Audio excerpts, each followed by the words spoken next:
going to take some foam, take some cardboard, going to take some other cardboard, and we are going to make this.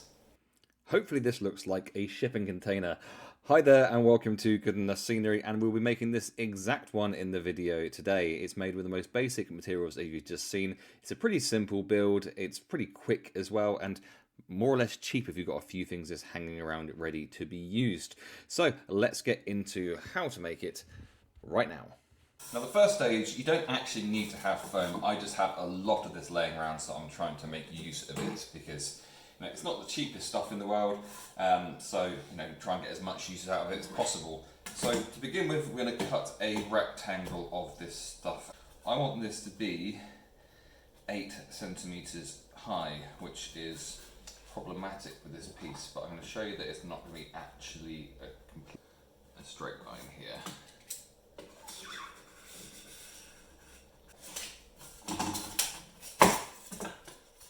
I'm going to make this 14 long, so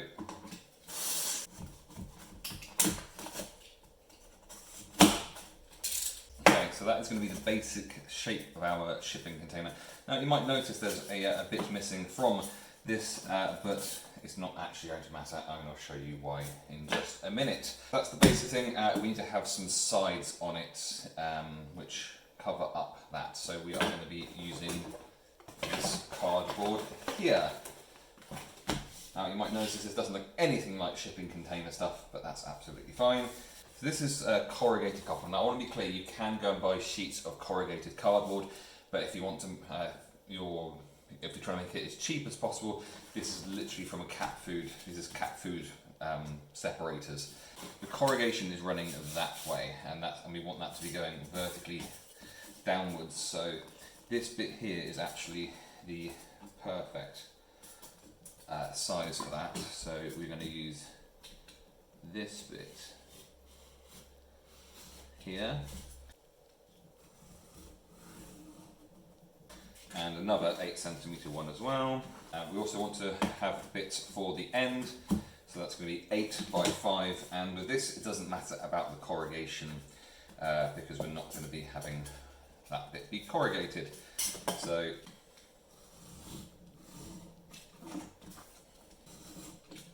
there we go. So that is bits for the sides done. Okay, and finally we need a bit for the top.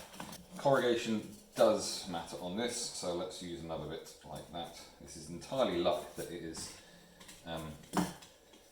fit to these exact things. There we go. So we have our thing, we have our top, we have our sides, and we have our, I guess what we would call doors. But that's so that was all of the bits of that cardboard cut, but we need to do something with them. So I'm going to boil the kettle. So this kettle is just boiled. I'm going to put lots of lovely boiling water in here, and this is the top, and these are the sides, and we're going to leave them on here for a bit. And what's going to happen is we are going to peel back the top layer, because this corrugated cardboard is made of a kind of paperish layer, a corrugated bit, then another paperish layer. So we want to be able to peel off the top layer, which is very satisfying. Yeah, so the steam hopefully ends up just releasing the glue a little bit. So let's see what we can do with this.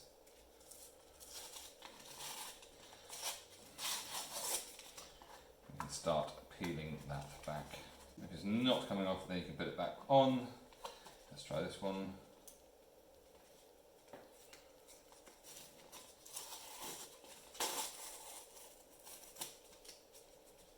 Okay, let's turn that around to do that one. Or you can buy corrugated cardboard. That is the other option, of course, but if you want to do it with stuff that you have already, then this is a way of doing it. And when it comes off like that, I don't know if you've ever stripped wallpaper. It's one of the most annoying things in the world to do, but when it comes off in one nice big piece, it's very, very satisfying. Now you may find when you're peeling off, hasn't happened yet, but you may find times when it pulls too much and it breaks up the corrugated, but you know, I'm going to show you why that isn't a problem if it does happen, because as a lot of times with good enough scenery, you know, if you can't get rid of an issue, then you know, let's try and accentuate it.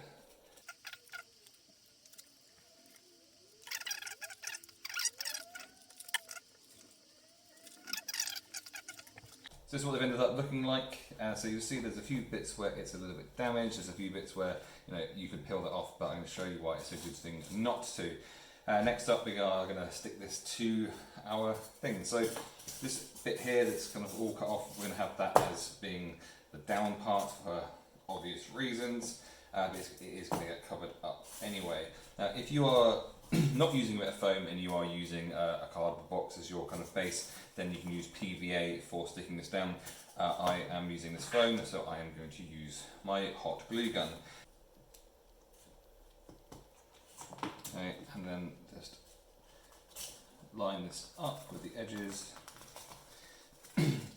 And it doesn't matter if this isn't perfectly sized, this happens to be, you know, within a mil, exactly the right size, so that's good. That, and then you've got a little bit of working time just to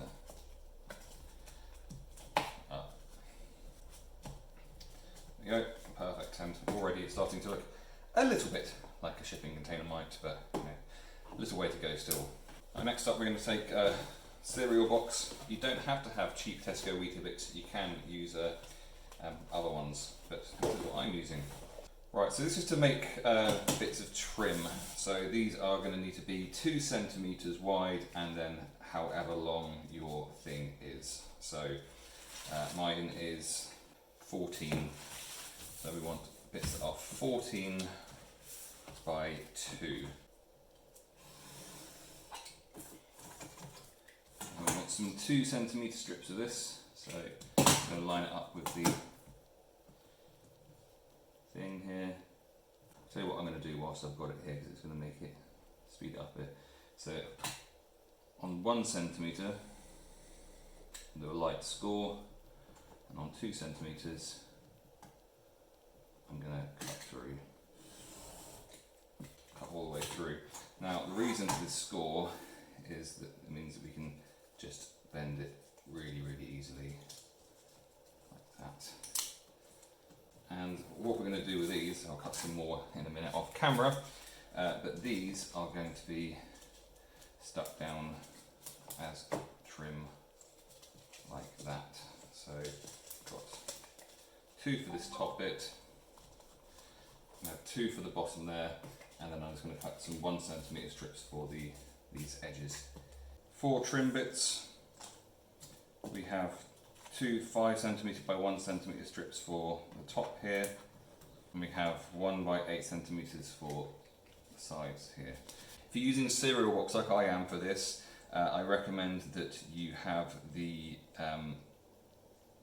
this bit on the outside, because otherwise, especially if you're using PVA glue, I'm using a glue gun, so I don't mind having that. This is kind of more of a sheeny thing which PVA glue will not adhere to as well, but essentially all we're going to do is just stick them like that. So I'm going to do a gentle bead kind of going up to the edge, so there, like that. Try and put it on while it's still hot and just really squidge it down. Cover it up entirely, you find that it's at like that, and then this trim bit here can now be, nice way of doing it is just to fold it round like that and then just apply some pressure to it. And arguably, in fact, what I might do, a little mistake here, I'm going to try and peel this up without completely ruining the whole thing. That should have gone under the trim rather than over it, but and same at the other end. But I'm just going to stick the rest of these on, so one there. Here's where we're up to. Like I said, it doesn't matter that that bit is missing because that's what you're going to see. So next up we are going to make the doors. So the first thing I'm going to do is to put a line through the centre of it. So I'm going to do this with the point of this set square because I don't want to actually cut through. I just want there to be a clear line, and give that a fold. And from there we're going to decorate it with just pieces of cut cardboard. So let's cut a 5 centimetre strip. As wide as that. At what point does a strip just become a rectangle? And then some, I think slightly bigger, I actually just cut some just random sized bits. And then these are going to be simply placed upon there. I'll put a little cut to formulate the centre part of it, but they're just going to go on there. Actually I'm going to cut them just so that they do definitely look like they are separate things. So, and these are just going to get stuck on.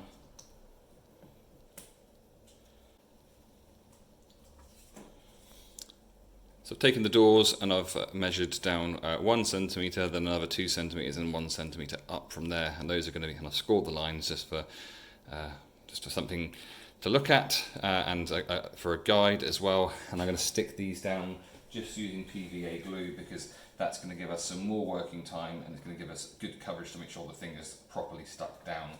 Tempting fate having this leaning up like that. The way I'm going to do this is to, like I'm at school, I've got an actual glue spreader. I've set these out into pairs, so that one can go there like that. Next to it, maybe a mil between them and the top one. You see that you get a little bit of working time with this PVA glue. So that is what a door is going to look like to begin with. And give that a bit of time to dry. I'm going to do the same on this one. These are still drying, but that doesn't mean we can't do something with them. So using the hot glue gun, going to, it's just a case of taking this and do the same on the other end. Next up, we're going to do some decoration using some sprues. Now, so I'm going to have 2 bits of sprue at the edges to act as if they look like hinges. So that needs to be an 8 centimetre piece. So if I just trim off there, so that is going to go at the edge there. One bit, hopefully find another bit similar. That would be nice, but like I said, we'll have a circle in a slightly different place, but got those 2 edge bits. So what I really want for this is a bit like this bit here. So something that shaped, and that is going to be there like that. Like there's one of those like hitch lock things. We'll see. Yeah, I'll cut some more bits out and then I'll show you what I've got. So this is what I've decided upon: 4 uprights with a locking type piece there. I would tip it up, it's just going to fall off, but that's what we're going to go for. So next up, we're going to spray all of the sprue bits and this, and we're going to spray that silver. So this is what this looks like, sprayed silver. And I've got my bits of sprue there as well, painted silver. Now next up is to paint this the actual colour we want. Now I want a bit more colour on my board, so I'm going to actually paint it orange. And hopefully the metallicness is going to come through. Now in order to help me with this, I'm going to get into what I did with the spraying as well. A bit of sprue, and I'm going to get really in there so I can manipulate it without having to touch it a lot. Lots of paint, big brush.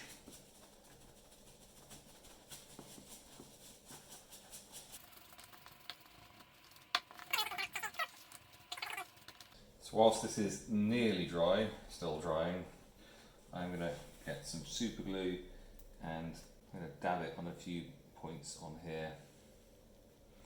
So any areas that didn't get the paper lifted off properly, put some there, and there's random other places too. And then got some play sand here, which I wish I hadn't bought, and I'm just trying to use up. It doesn't sprinkle properly.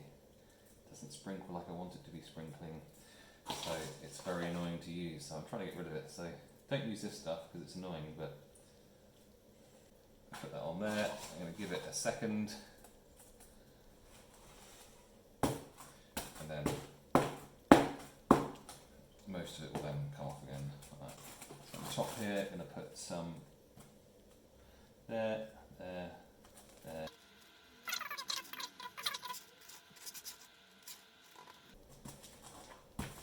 I'm going to do that across the rest of it as well. So back in a bit. Now I'm going to do another coat of orange on top of this sand.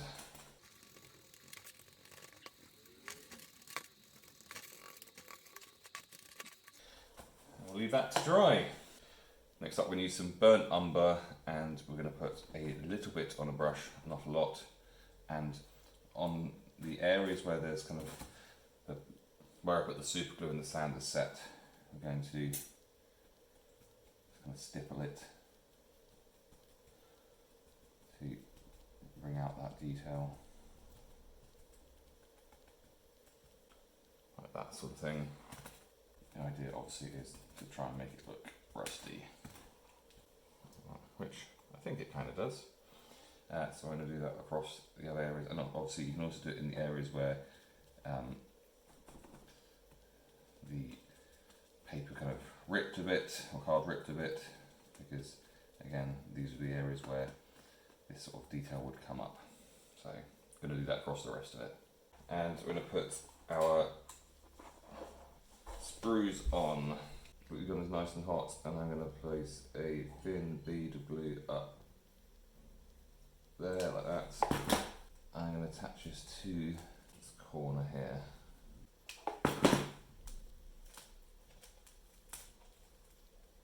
Got two with the sprues slightly thinner.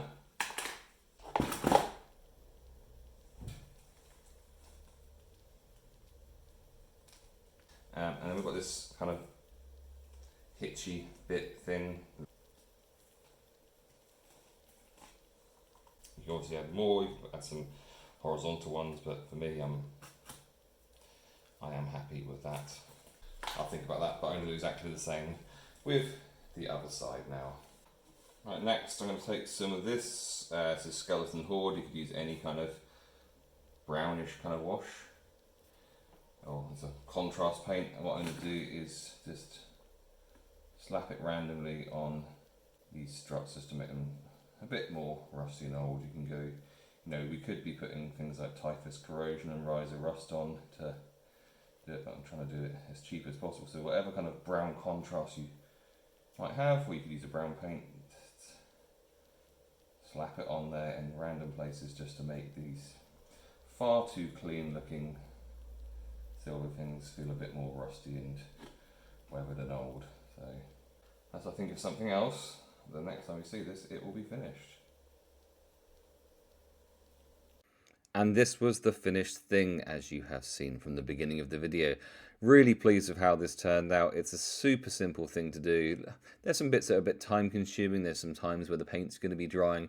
But other than that, it's really quite simple, and you've probably got the bits to make this around your house already. So if you've liked this, then please hit the like button, please subscribe to the channel, hit the notification bell so you know when the next video is coming up. And if there's something you'd like to see on the channel, then leave me a comment below.